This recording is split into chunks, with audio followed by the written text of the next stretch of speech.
Hey, how you doing? My name is Ryan, and today I'm reviewing the LEGO Marvel CMF Series 2 minifigures. I have been eagerly awaiting this collection of figures ever since the release of the first wave, as these CMFs can often lead to some of the best minifigures of the year. Take Captain America Sam Wilson, for example. Now, if this is your first time watching me review a CMF series, hi, welcome. How I do it is I judge the value of the figure against its retail price, that being $5 in this case. So I'm trying to see if any figure is worth less than, equal to, or greater than $5. So let's get started with the first figure of this wave, Hawkeye. With each release of a Hawkeye minifigure, it becomes more apparent that it's just difficult to get a figure to look like Jeremy Renner. Many figures have tried to make an accurate Hawkeye, and this one, at least it's the most successful. However, this figure includes a rather simple torso design, which wouldn't be a problem if the rest of the figure design had some sort of pizzazz to it. But mostly blank arms and entirely blank legs are a letdown for what should be the definitive version of an Avenger. The face, as I mentioned earlier, is okay, but doesn't look so much like Jeremy Renner. The alternate, though, is probably the closest ever to being accurate. The new bow is a nice touch, but I wish they colored the arrow tip to make it a trick arrow, and the owl accessory is fine, but kind of obscure. It kind of feels like LEGO had this pre-made owl build just ready to go for any set, and they decided, Hawkeye's good enough for this release, let's just use it here. Personally, I think there were a couple of accessories that would have worked much better for Hawkeye, but more on that in a future video. For what could be our last Hawkeye figure ever, this one is certainly a letdown. Not even a fresh hairpiece could save it from mediocrity. I think this is worth less than $5. But how about our next figure, Young Avenger Kate Bishop?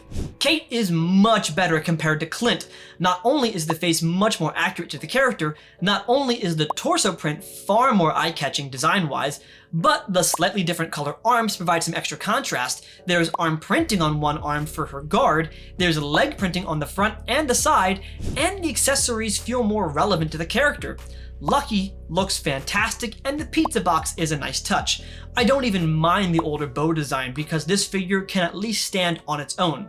The amount of detail given to Kate relative to Hawkeye makes me wonder if Clint Barton was an afterthought and a later inclusion in the CMF wave. Either way, I think Kate is easily worth $5. But how about our next figure, Moon Knight? Now, I had some really high expectations for LEGO's official version of this character, as there have been so many custom creators, both professional and amateur, making their own version of Moon Knight. And LEGO had all these figures to learn what worked and what didn't work for the character. And how did theirs turn out? Well, I think the wait paid off, as the balance of detail and negative space is phenomenal. The torso still reads as mummy without overloading the design with lines. The splashes of gold provide needed contrast, and the hood piece is also great. LEGO seemingly spared no expense here, as the alternate face of Mark Spector is a detail I didn't think we'd get, nor the custom weapon, nor the scarab tile print. Both look great, by the way. Moon Knight could easily be a contender for best Marvel figure of the year. It looks that great in my opinion, and easily worth more than $5. But how about his companion figure, Mr. Knight, Stephen Grant? This figure sports a much simpler design relative to the other figures in this batch, and especially compared to Moon Knight, but the contrast kind of works thematically. The torso is clean, even if the back print is a touch bare. The smidge of leg printing is needed, as the arms are blank and the face is really simplistic. Maybe an additional Stephen Grant head and hairpiece would have given this figure some extra oomph and value, because I'm not sure if you can make a Mr. Knight figure feel complex. And that fact makes the character not the best choice to fill a CMF roster, in my opinion. I think it's worth less than $5. But speaking of characters we waited a long time to see in minifigure form, how about our next one, Agatha Harkness? The design and print work on the torso and dress are fantastic, and the lack of arm printing I think is fine, as any extra design may have overloaded the figure. The primary face is snarky and good, but the alternate head with the wink is perfection. I like the hair, even if the style isn't the best Catherine Hahn look from WandaVision. The added Darkhold with print page is a nice accessory, and certainly an equal to the versions from custom figure makers. But while the accessories are on par with customs, the figure I think is better. Put next to the CMF Wanda from Series 1, Agatha is equal in quality and detail to make for a nice pair. This is the kind of figure that people expect from CMFs, beautiful print work on a long-awaited figure, easily worth more than $5. But up next on the CMF roster is Werewolf by Night. This iteration of Jack Russell sports enough print to keep it above previous LEGO Werewolves for sure. The torso, legs, and face are handled nicely, although I honestly prefer the fur patterning on the back without the black lines separating the colors.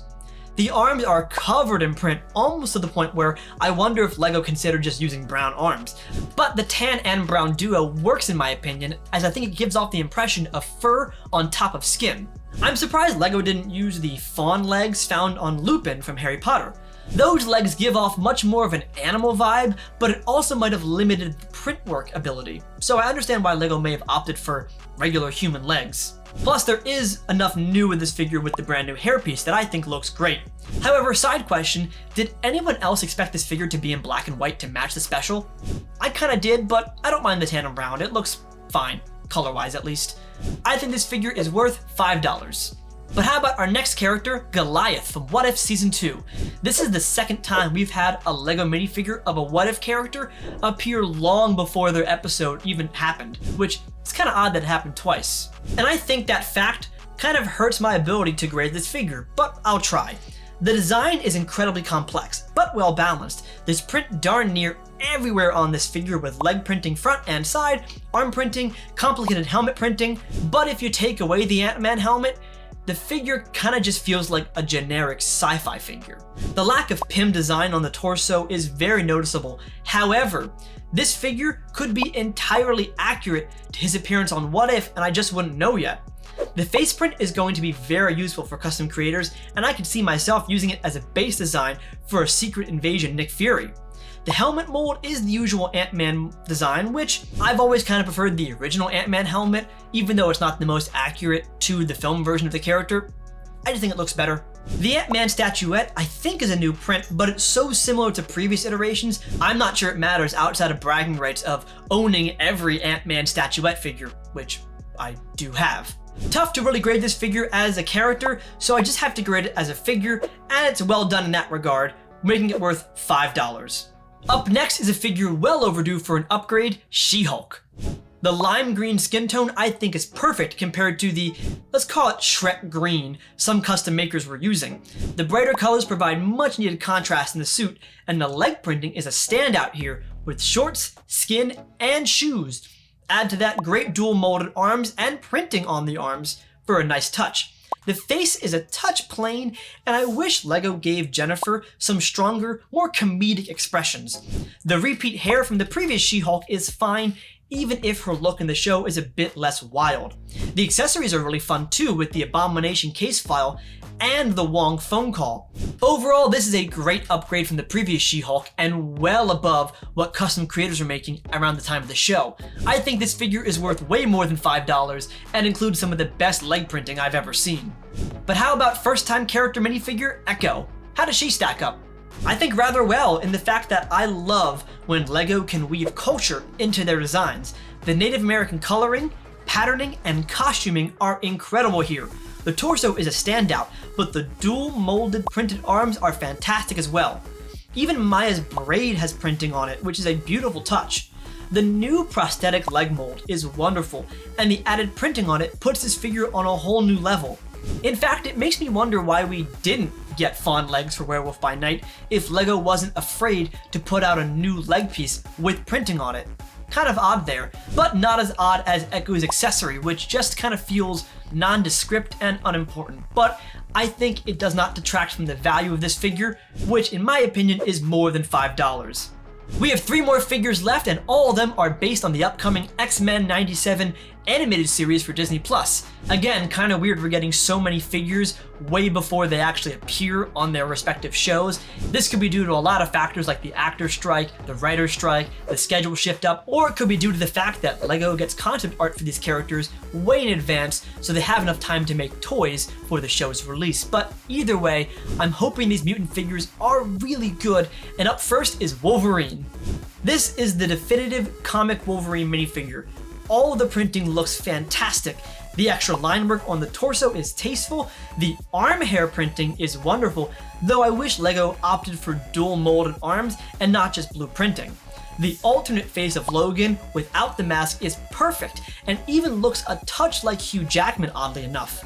The Sentinel head accessory is a touch small in scale, but a fun additional piece to have. I especially like the claw marks on it. But my main issue with the figure has less to do with the design and printing and more to do with LEGO itself. The impact of this figure's release was kind of lessened, if not stolen, by the mech suit figure. If the CMF figure was the only Wolverine this year, it'd be an easy slam dunk. And yet this figure is still a slam dunk in my opinion, easily worth the $5, even if I kinda wish it just had that little extra oomph of being the only Wolverine figure. But how about Storm? Now, without knowing too much about the X-Men 97 show, I have to grade this figure just as a design by itself, and the level of printing and detailing is just so incredibly minimal. The torso looks clean, but with only so few lines. The legs are minimalist and the arms are bare. The cape and shoulder armor do help fill out the design, but only so much. The face is well rendered, and I do like the cloudy eye effect. The hairpiece has some incredible life to it, but this figure as a whole has similar issues to Mr. Knight. If being accurate to the design of the character leads to a very minimalist figure, was it worth including in a CMF wave? I think not, and I think it leaves the Storm being worth less than $5. But how about the final figure of the Marvel CMF Series 2, Beast? This is the only one of the X-Men 97 figures to feel like an animated character brought into LEGO. Perhaps that has to do with the fur detailing, which is an entirely different style to Werewolf by Night. The monochromatic detail lines read more comic book and cartoon than live action, and I think the stylization works really well. The face is where the design aesthetic is even more apparent. Maybe it's the crossed eyes, the goofy smile, or the glasses themselves, but this reads as specifically Beast from an X-Men cartoon. The alternate face is certainly more of a traditional LEGO live action design for those who might prefer it. The hairpiece is delightful with the streak of black too. However, the blank arms hold this figure back from greatness, even as the legs and feet have some much needed printing. The brick-built microscope is fine, but the X-Men mug is the star here. It's beautiful, what a great detail. I think overall, Beast is worth $5, a solid figure. And those are my thoughts on the LEGO Marvel CMF Series 2 minifigures. We have some high highs and some low lows, kind of like Series 1, and it makes me wonder if LEGO just has to allocate resources to certain figures, leading to this discrepancy. If that's what it takes to get more Marvel CMF figures, I'm all for it, but I'd love to know your thoughts in the comment section down below. What was your favorite and least favorite figure of this wave? And as always, if you like this video, be sure to subscribe to the channel, and thanks for watching.